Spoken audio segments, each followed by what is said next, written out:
Bom dia. A nossa aula de hoje vai ser sobre vias de administração de medicamentos em pediatria, né? A gente vai falar sobre a administração de medicamentos pela via intravenosa. Nós temos algumas peculiaridades referentes à administração de medicamento pela via intravenosa, principalmente nas unidades, né, de internações de pediatria ou UTI também. Nós sabemos que a administração de medicamentos pela via intravenosa, né, vai se ter um efeito totalmente mais rápido, né? Porque a medicação ela vai cair diretamente na rede venosa, então ela vai surgir o efeito totalmente mais rápido. Normalmente o efeito é imediato da medicação, né? Então efeitos da medicação vai ser totalmente imediato. Se acontecer qualquer efeito adverso referente à medicação, isso vai ser totalmente imediato, né? Nós sabemos que nós temos que ter um objetivo totalmente mais rápido de se obter um efeito totalmente desejado através da rede venosa, né? Administrar soluções em quantidades superiores a 5 ml. Quando você for administrar medicamento pela corrente sanguínea, pela rede intravenosa, pela via intravenosa, né, pela punção venosa, você sempre vai administrar quantidades superiores a 5 ml. Por quê? Porque você vai diluir essa medicação. Você não vai administrar somente a medicação, mas você vai administrar a medicação diluído com outra solução. Pode ser soro fisiológico, pode ser uma água destilada, mas isso vai depender principalmente da medicação. Qual vai ser a medicação? Administrar grandes volumes de soluções para manter ou restaurar o equilíbrio hidroeletrolítico, né? Então, dentro dessas soluções, também dentro dessa rede endovenosa, você vai administrar tanto medicação quanto também os possíveis soros, né? Nós temos 3 tipos de soro. Nós temos o soro glicosado, né? Nós temos o soro ring lactado e nós temos o soro fisiológico.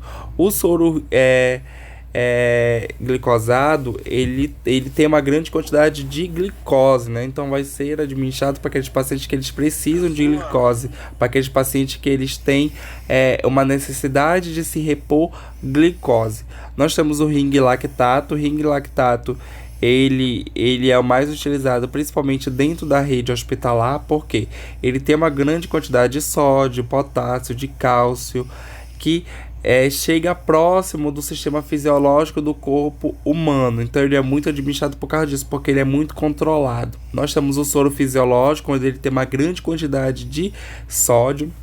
Então o soro fisiológico ele é muito administrado em pacientes que precisam ser hidratados de uma maneira imediata, né? Aqueles pacientes que mantêm grande quantidade de diarreias por grandes períodos, então ele tem que ser administrado o soro fisiológico, né? Nós temos algumas intervenções, como por exemplo, lavar as mãos e reunir materiais. Por quê? Por que nós precisamos lavar as mãos? Sempre, antes e depois do procedimento, principalmente para evitar infecções cruzadas, tanto infecções de você para o paciente, quanto infecções trazidas de você, do paciente para você, para que você não consiga transmitir essa infecção do paciente para outros pacientes, né? Calcular a dosagem com atenção, né?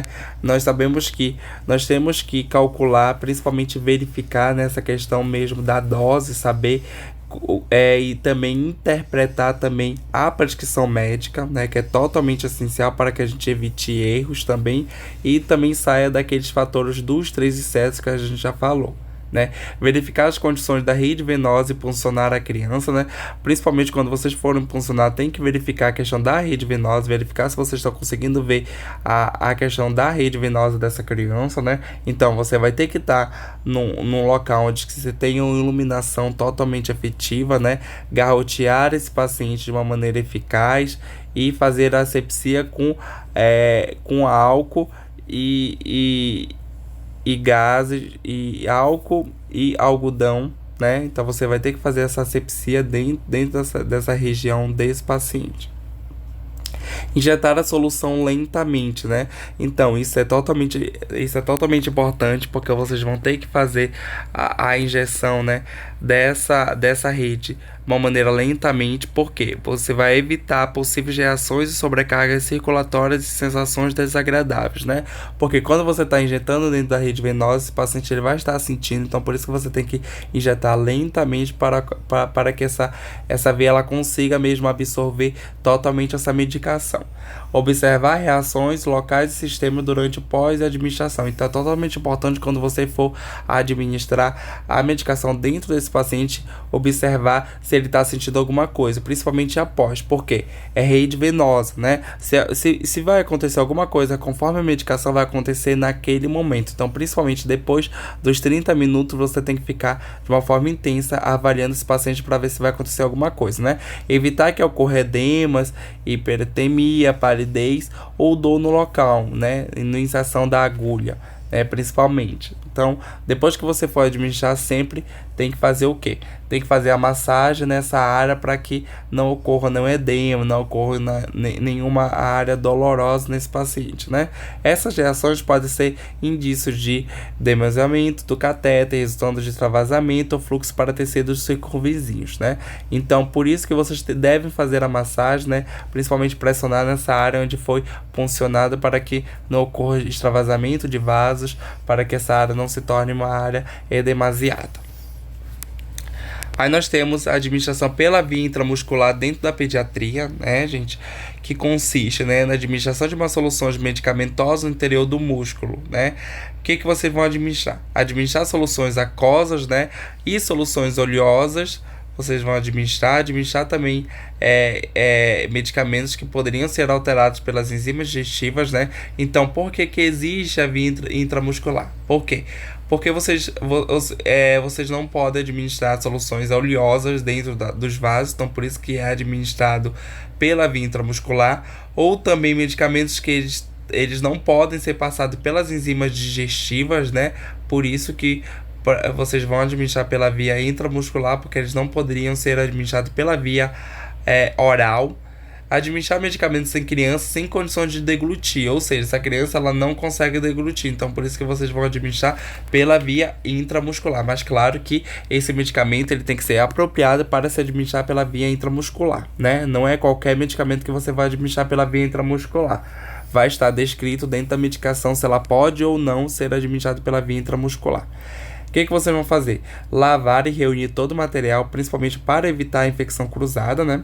Avaliar as condições do músculo e escolher o local apropriado, levando em consideração a presença de lesões, cicatrizes, edemas, irritações da pele, a distância de vasos e nervos, importante, é algo que a gente já falou, a espessura do tecido adiposo, irritabilidade da droga, idade da criança e o tamanho da musculatura, que deve ser suficientemente para grandes absorver o medicamento, como a gente já falou, né? Tem que observar a idade dessa criança, porque vocês sabem que menor de 10 anos vocês não podem administrar pela via glútea, né? Que a gente já até falou na nossa aula passada, né? Qual a justificativa? Verifique as condições musculares, mantenha em posição confortável que a criança é adequada à execução do procedimento. Então tem que verificar essa questão da musculatura.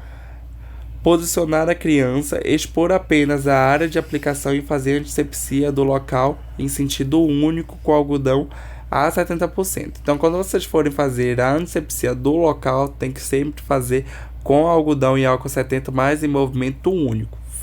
Fez o movimento único e não passa mais o álcool com o algodão, né? Porque senão você vai estar levando de novo as bactérias para dentro daquela área, né? Justificativa, né? Expõe apenas a área de aplicação para oferecer um aquecimento e proteção e proporcionando o conforto desse paciente, né? Introduzir sempre a agulha, né, no ângulo de 90 graus e perpendicular à pele, né? Sempre vocês vão introduzir a agulha em 90 graus, ou seja, de uma maneira reta, mas com o bisel sempre lateralizado, né? Por quê? Porque vocês vão atingir profundamente o músculo. E nós temos também pela via subcutânea, né, desse paciente, que é a administração de medicamento na tela subcutânea, né, a camada de tecido situada logo abaixo da pele, né, tem a finalidade de quê? Obter a absorção mais lenta, né, e contínua do medicamento, como em insulina, né? E manter a droga em níveis eficazes durante o tempo mais prolongado. Então você vai precisar ter o que pela via subcutânea, além de uma absorção mais lenta, mas essa questão da continuidade do medicamento, porque ele vai estar agindo durante todo esse tempo que é desejado pela prescrição médica. Aí nós temos as intervenções, né? Lavar as mãos e reunir material, né? Que é algo que a gente até falou, para evitar infecções cruzadas. Escolher a área de aplicação, né? Face interna do antebraço, né? Que a gente já falou. Lateral da coxa, região abdominal, face externa do braço, a região escapular.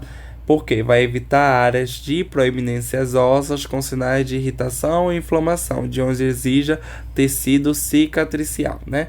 Na escolha mesmo da área, faça rodízio para aplicação, porque é algo que a gente até falou, né? Porque evita a administração de medicamentos em área lesada, favorecendo a formação de abscessos, né? O rodízio impede que ocorra alterações teciduais, como fibrose do tecido devido a injeções repetidas em o mesmo local, né? Porque você vai prevenir que faça necrose do tecido ou a morte celular. Então, tudo isso você vai prevenir através de aplicações em várias áreas mesmo alternadas. Posicionar a criança, expor apenas a área de aplicação e fazer antisepsia do local em sentido único com algodão a álcool a 70%, né? Que expõe apenas a área de aplicação para favorecer o aquecimento e proteção e proporcionando sempre o conforto desse paciente, né? Que vocês vão fazer? Sempre na área subcutânea é a única das áreas que vocês precisam pinçar a pele, né? Que pinçar o local da aplicação, né? Entre os dedos polegar e indicador, onde vocês vão pinçar essa pele, né? Para você poder introduzir a agulha no ângulo de 90 graus, perpendicular à pele, para a criança. Só que vocês têm que avaliar sempre, né?